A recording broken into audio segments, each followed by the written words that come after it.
Can you hear it? Can you see me? Yes. Yes.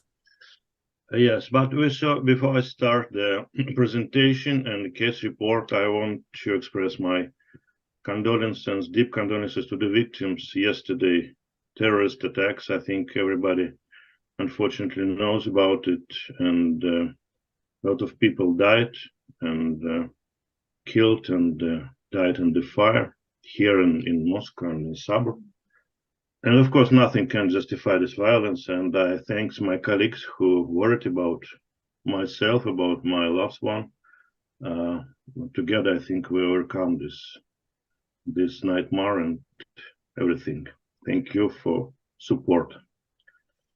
And going to lumbar back pain and diagnostic challenges, I was asked by Mehmet to start with some clinical cases, quite easiest, understandable, and I want to present in this way the young male IT specialist with a short history of pain, about 4 to 6 months before coming to doctor with pain, the center of low back pain, with minimal radiation. You know these patients a lot with pain improvements with standing and lying.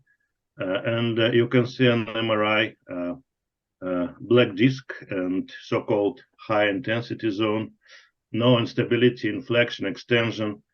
And of course, as always, the treatment with non-steroidals and muscular relaxants is not effective or very short effects.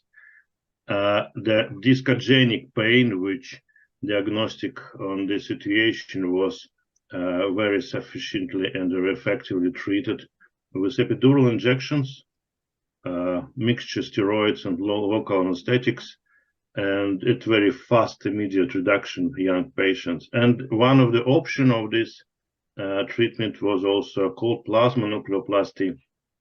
But you know, there are a lot of young people who come in with so-called small changes in disc but very severe pain, which reduce their quality of life. A second case for a lady nearly 60 with long history of pain, 2-3 years pain, very deep aging sensation with bilateral distribution to the buttocks, many stress factors exacerbate this pain, and the lumbar extension. So we're always thinking about facets, and according to existing radiological findings, the narrowing of the facets or edema of the facets, according to the classification, can be proved the facet syndrome, so-called, and the erosion sometimes for the facet is seen here.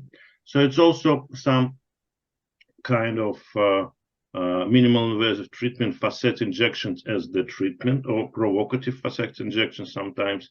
We are using this mixture again of steroids and long anesthetics 2 times, normally with 2 weeks interval, also quite effective. The options for this kind of patients could be the medial branch block or also very popular radiofrequency denervation of lumbar facet joints. So these 2 cases is underline and describe the most popular situation, let's say, for the patient with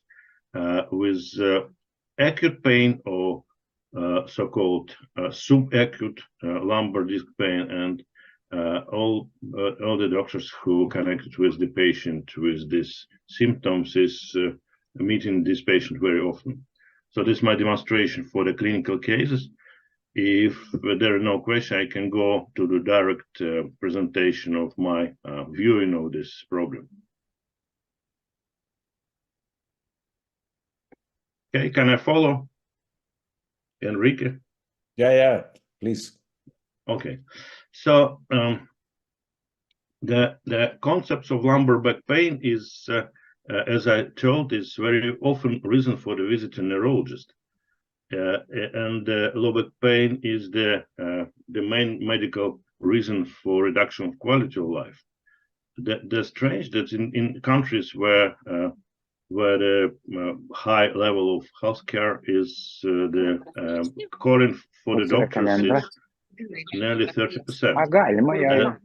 And it's about 20 to 90 years old episodes, which in 80% can be going to residual and multi episodes of this pain.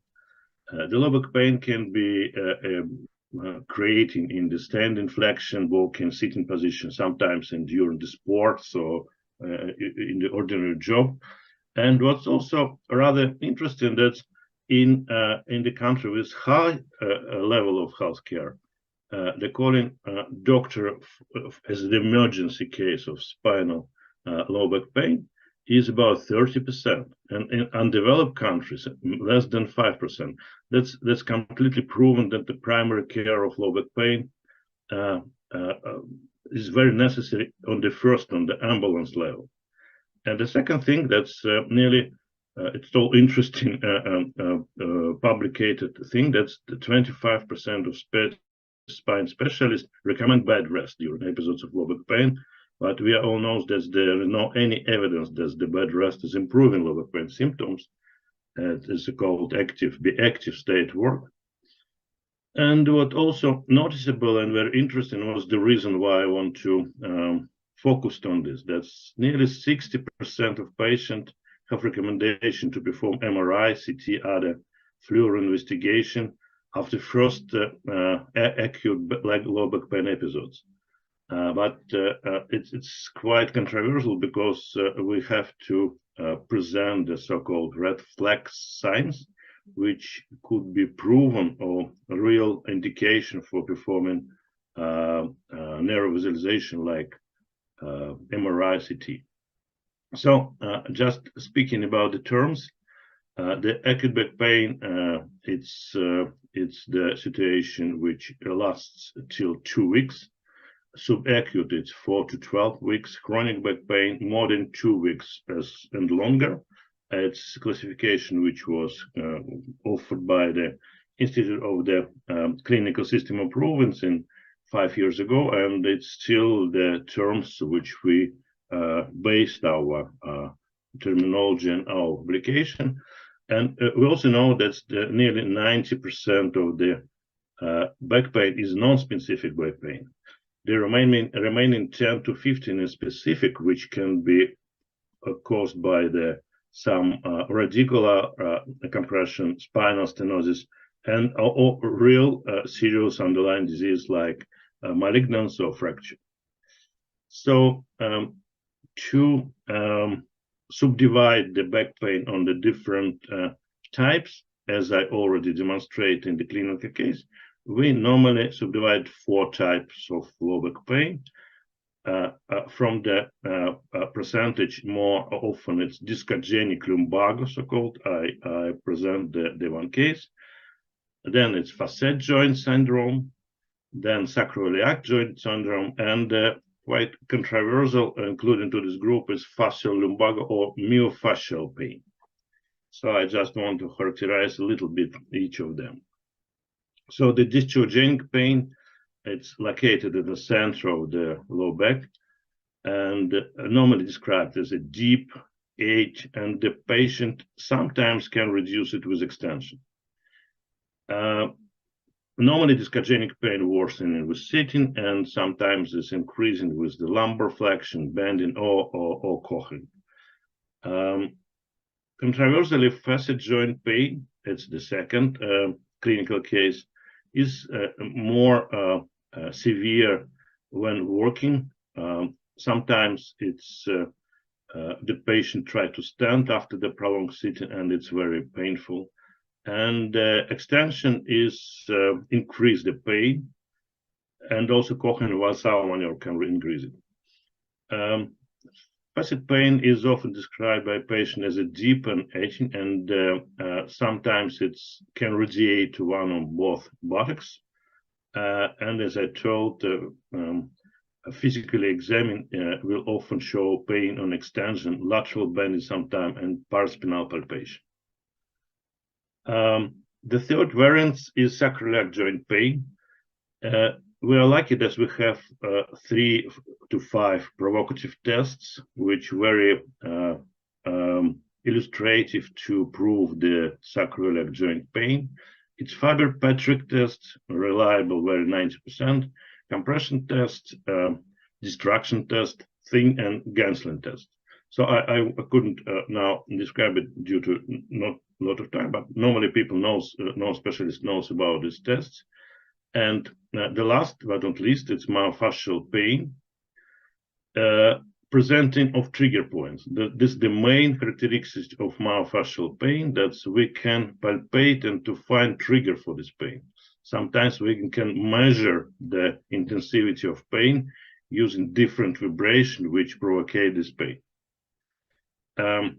So you can elicit this pain by palpation or firm pressure, and the trigger points also are always present to this situation. So as the intermediate home message for the characteristic of clinical of the pain, discogenic pain is worsening on flexion, Valsalva maneuver. Back pain is normally unilateral or bilateral distribution and worsened in extension. Facet joint pain also radiates sometimes to buttock. And we have 3 positive provocative tests. If it's 3 is positive, so we have sacroiliac joint pain.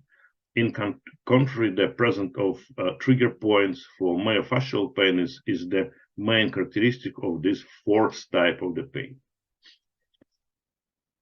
The second part of my presentation is actually the indication for investigation in the situation of acute back pain, when we have to order it. As I told, in case of possible very serious pathology for specific back pain like malignancy, fracture, Cauda-Equina syndrome, and infection, this is the main indication for the investigation, neurovisualization, I mean MRI or CT, because all the existing guidelines for low back pain doesn't prove any efficacy of using MRI or CT as first step investigation in a situation of acute back pain.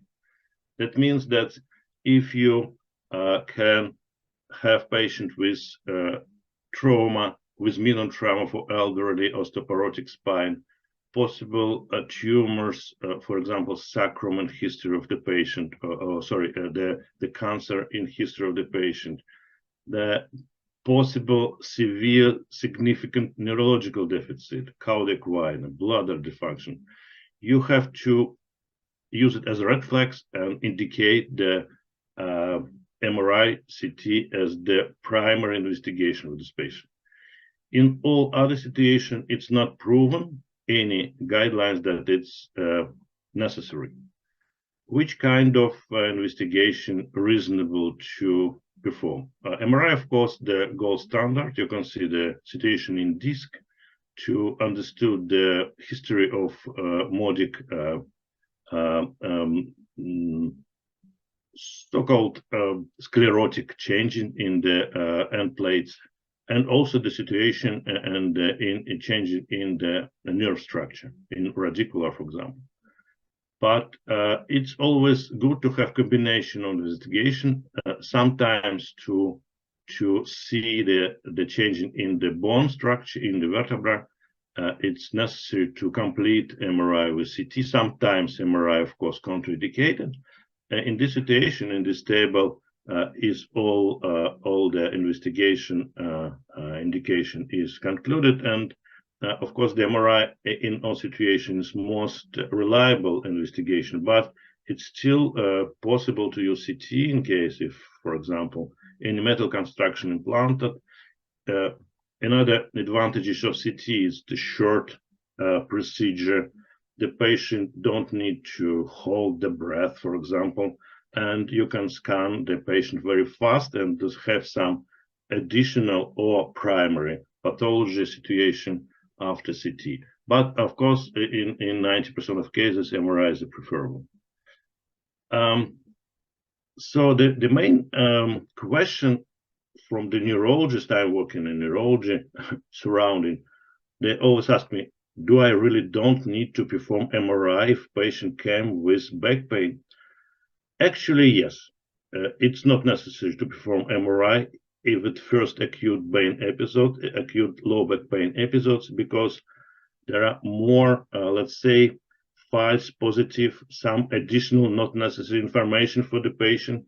He became to me more stressy, and finally, just already pointed direct flex is a real necessity to perform the investigation after first episode for the acute pain. It's always the question of diagnosis when the patient coming, and you can avoid the unnecessary radiation and some reduce from economics expenses, the same as some stress for the patient if he has a lot of question after performing the MRI, which give a lot of explanation and a lot of diagnosis, which couldn't be real diagnosis, but just describing of his situation in the spine, and all doctors should explain what actually it means.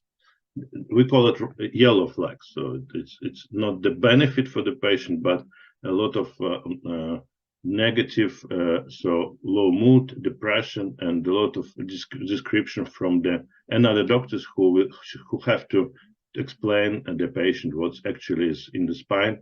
And at the same time, the primary treatment, which normally could be surrounded by the first modality of conservative treatment, is enough to improve the situation. So the final home message for the patient with low back pain is that the patients with presented radiculopathic symptom of several progressive neurological deficit or serious underlying condition with so-called red flags have to be performed diagnostic imaging. Patient with first presentation of acute low back pain without red flags does not require this radiological investigation. MRI is, of course, recommended as the first trial. CT scans are not useful in soft tissue pathologies, but can be compared with MRI for the investigation of bone. And there is strong evidence that routine imaging for acute back pain does not provide clinical benefit, and the doctor should recommend it with some concrete results and the targeting. That's my presentation. Thank you. I'm ready to open for the questions. Thank you. Thank you, Artem, for the great presentation. Very clear, and I ask the audience